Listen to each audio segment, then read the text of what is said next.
Bom dia, meninos. Vamos dar continuidade, então, à nossa aula, tá? Vamos dar continuidade a partir do ciclo menstrual, depois tem métodos anticonceptivos e depois doenças sexualmente transmissíveis. No caso das doenças sexualmente transmissíveis, nós já vimos a maioria delas, né? Porque são doenças transmitidas, aliás, são doenças ocasionadas por vírus, bactérias, protozoários, tá? Então, a gente vai dar uma recapitulada. Então vamos lá, vamos para o nosso material didático para dar prosseguimento à nossa aula. Bom, então a gente parou aqui, controle hormonal e ciclo menstrual. Como eu disse para vocês, o controle hormonal, certo, do aparelho feminino e masculino, ele é feito pelos dois hormônios que são produzidos pela hipófise, o FSH e o LH, tá? No caso específico, a gente vai falar sobre o feminino. O FSH ele tem a função de amadurecer o óvulo e produzir estrógeno, estimular o ovário a produzir estrógeno. O LH ele tem a função de promover a liberação do óvulo, que é o que nós chamamos de ovulação, tá? E de estimular os ovários a produzir progesterona. Quando nós falamos de ciclo menstrual, nós vamos pegar um ciclo comum de 28 dias, tá? Nós temos três fases nesse ciclo: a menstrual, a proliferativa e a secretora. A fase menstrual é a fase do período da menstruação mesmo. Geralmente ele coloca aqui, ó, do período de 1 a 7 dias. Percebam que o ciclo menstrual ele vai obedecer, certo? Justamente os níveis de aumento, né, e de diminuição dos hormônios. Então nós vamos dividir em duas partes, do 1º ao 14º dia e do 14º ao 28º dia. Esse é o ciclo normal que nós utilizamos como base, tá? Então, quando você pega aqui, ó, no primeiro dia do ciclo é o que corresponde ao primeiro dia de menstruação, tá? Os hormônios estão baixos. Essa primeira parte aí, tá? Ela demora mais ou menos, varia muito de mulher para mulher, mas de 1 a 7 dias que ele coloca como normal. Tem mulheres que duram 3, 4, 5, 6 e assim por diante. Bom, a partir do momento que cessa o período menstrual, nós temos a fase proliferativa, que é onde começa a ter aumento, tá? Onde começa a ter o aumento de alguns hormônios. Então, do 1º ao 14º dia, quais são? Vamos pegar do 1º ao 13º dia. Quais são os hormônios que aumentam? Estrógeno, que tem a função de proporcionar a manutenção das características femininas, e o FSH, ele dá uma ligeira aumentada, depois ele diminui um pouco e volta a aumentar novamente. Então, do 1º ao 14º dia, quais são os dois hormônios que aumentam no ciclo menstrual? O estrógeno e o FSH. Por volta do 13º dia, o LH começa a aumentar de forma abrupta, atingindo seu pico no 14º dia. Quando o LH atinge o seu pico no 14º dia, ocorre esse fenômeno aqui, ó, ovulação. Ocorre a liberação do óvulo. A partir desse momento, a mulher ela já pode engravidar. Do 14º dia em diante, o estrógeno tem uma baixa e quem aumenta significativamente é a progesterona. Por quê? Porque a progesterona ela vai preparar o útero para a gravidez. Ela vai fazer com que o endométrio, aquela camada interna do útero, aumente, ó. Tá vendo, ó? O endométrio, ele aumenta. Para quê? Como a mulher agora, depois do 14º dia, ela já pode ficar grávida, o organismo tem que se preparar para receber um possível embrião. Então, quem é que recebe esse embrião? É o endométrio. É nele que o embrião vai se fixar, pelo processo que nós chamamos de nidação. Então, aumentou a progesterona, aumenta o endométrio. Se essa mulher não engravidar, os hormônios irão baixar, ó. Quando os hormônios baixam, o corpo vai entender que ela não ficou grávida, principalmente a progesterona, ó. Olha o tanto que ela baixa aqui, ó. O hormônio vai entender que ela não ficou grávida e aí ele vai desfazer tudo que ele fez em relação ao endométrio. O endométrio vai se descamar e vai ter novamente o período menstrual, que significa que começou um outro ciclo menstrual. Então, na primeira fase do ciclo, quem é que aumenta? O FSH e o estrógeno. Por volta do 13º dia, o LH atinge o seu pico, ocorre a ovulação, certo? E após a ovulação, qual é o hormônio que aumenta significativamente? A progesterona. O estrógeno também aumenta um pouco, mas a progesterona é que aumenta significativamente. Caso a mulher não engravide, os hormônios ficam baixos e novamente ela inicia um novo ciclo com o período menstrual. Mas se ela engravidar, a progesterona não baixa. A progesterona dela ia ficar sempre alta. Então, no ciclo, cai muito em vestibular isso. Quando ele te dá esse gráfico, você olha a progesterona. Se a progesterona baixar, a mulher não engravidou. Se a progesterona continuar alta aqui, ó, significa que a mulher está gestante. Beleza? Tranquilo? Alguma dúvida sobre isso aí? Qualquer coisa, vocês podem me comunicar. Bom, métodos contraceptivos são aqueles métodos que ou impedem a fecundação ou impedem a gravidez, tá? Bom, nós temos aí alguns tipos de métodos conceptivos ou anticonceptivos, tá? Os métodos hormonais, que são justamente as pílulas, tá bom? Os métodos reversíveis, que é o caso do DIU e assim o diafragma e assim por diante, e os métodos irreversíveis, que é justamente as cirurgias, tá? Bom, pílulas anticoncepcionais, né? O que é uma pílula anticoncepcional? Uma pílula anticoncepcional é uma pílula que pode ter, tem vários tipos de pílula hoje, isso aí depende muito. Mas, na verdade, são os próprios hormônios sintéticos análogos ao estrógeno e à progesterona, tá? O que eu falei para vocês? Se a progesterona estiver sempre alta, significa que a mulher está grávida. Se a mulher está grávida, não ocorre a liberação nem do FSH e nem do LH. Então, a mulher, o corpo da mulher entende que ela não precisa ter outra ovulação. E isso torna a pílula um anticonceptivo, porque impede a ovulação.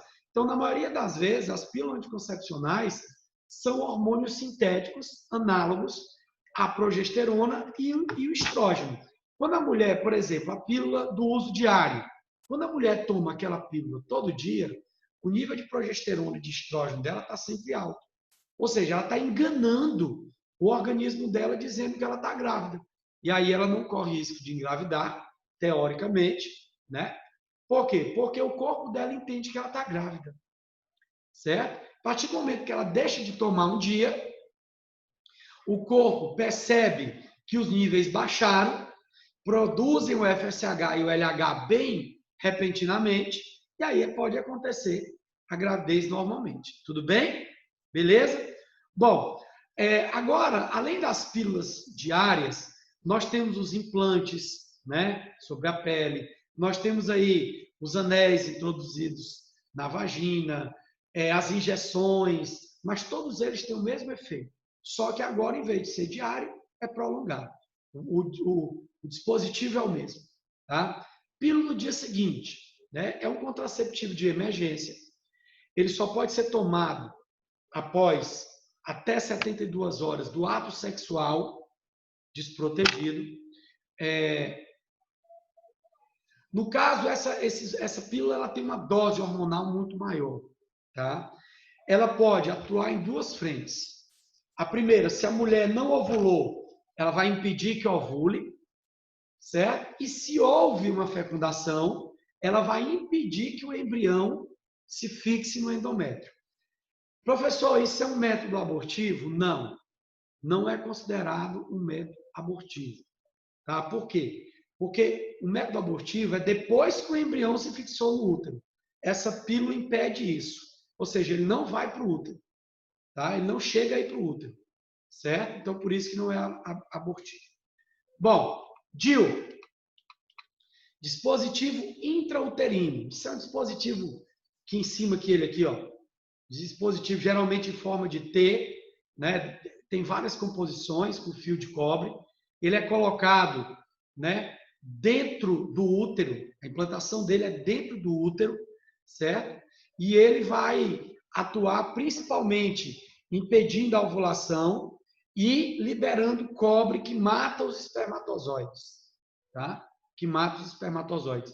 É um método muito utilizado hoje porque ele é um método de longa duração, bem longa duração, tá? Existem DIUs aí que podem durar até 10 anos, ok? Preservativo, né? Também conhecido como camisinha de Vênus ou simplesmente camisinha. Existe tanto a masculina quanto a feminina, né? Esse método ele impede a liberação, no caso da masculina, a liberação do espermatozoide dentro do organismo feminino, tá? E no caso da feminina, atua como uma bolsa retentora, né, do esperma, do espermatozoide. Lembrando que é o único método anticonceptivo, certo? Que previne também as infecções sexualmente transmissíveis, tá? Diafragma. Isso aqui é um tampão, né? Eu até costumo brincar, dizer assim, tem aquelas tampinhas que você coloca na pia para que a água não desça para o ralo. Isso aqui é um tampão que é colocado na entrada do útero, certo? A própria mulher coloca um pouco antes da relação sexual. É um tampão colocado na entrada do colo uterino, certo? Que impede que os espermatozoides passem do canal vaginal para o útero e posteriormente às trompas. É um método pouco utilizado, né? Até porque esse tampão, né? Esse bloqueio, ele pode se deslocar durante o ato sexual, certo? E ele só pode ser retirado geralmente 3 ou 4 horas após o ato sexual e com o uso de pomadas espermicidas, tá? É um método que não é muito utilizado, ok? Coito interrompido. Isso aqui, pessoal, é um método que eu não sei nem por que ele é colocado, de tão arriscado que ele é como método anticonceptivo. Porém, o que acontece? O coito interrompido é quando o homem retira o pênis do canal vaginal, né, um pouco antes da ejaculação, tá? Enfim, com certeza isso não é seguro, porque até antes da ejaculação já elimina-se pequenos fluidos seminais que podem conter espermatozoide, ok? Bom, abstinência periódica. Isso aqui é a antiga tabelinha, né? A antiga tabelinha.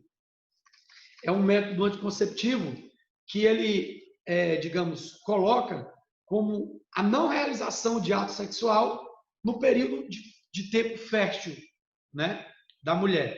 Então, por exemplo, digamos que num período de 28 dias, vamos entender aqui. Hoje é dia 5, né? Hoje é dia 5. No caso, vocês vão estar vendo essa aula no dia 6, mas hoje é o dia 5. O período fértil de uma mulher é sempre na metade do ciclo menstrual dela. Um ciclo de 28 dias, o período fértil é no 14º dia. Então, vamos contar o seguinte. Digamos que hoje, dia 5, é o primeiro dia de menstruação. Então, você vai contar 14 dias. 5, 6, 7, 8, 9, 10, 11, 12, 13, 14, 15, 16, 17, 18. Então, o período fértil da mulher é no dia 18. O que é abstinência periódica, a tabelinha? É não manter relação sexual 3 dias antes e 3 dias depois, né? Então, nós temos 18, 17, 16, 15, 18, 19, 20, 21. Então, seria isso, né? O que nós chamamos de abstinência ou tabelinha. Também não é muito seguro, porque nem toda mulher tem um ciclo, digamos, constante. Bom, ligadura das tubas uterinas, também conhecido como laqueadura, tá? É o corte das tubas uterinas, olha aqui, ó. Por que das tubas uterinas? Lembra que onde é que ocorre a fecundação?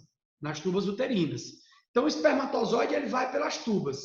Se a mulher corta, é como se tivesse quebrado a ponte de ligação e não acontece, né, a fecundação.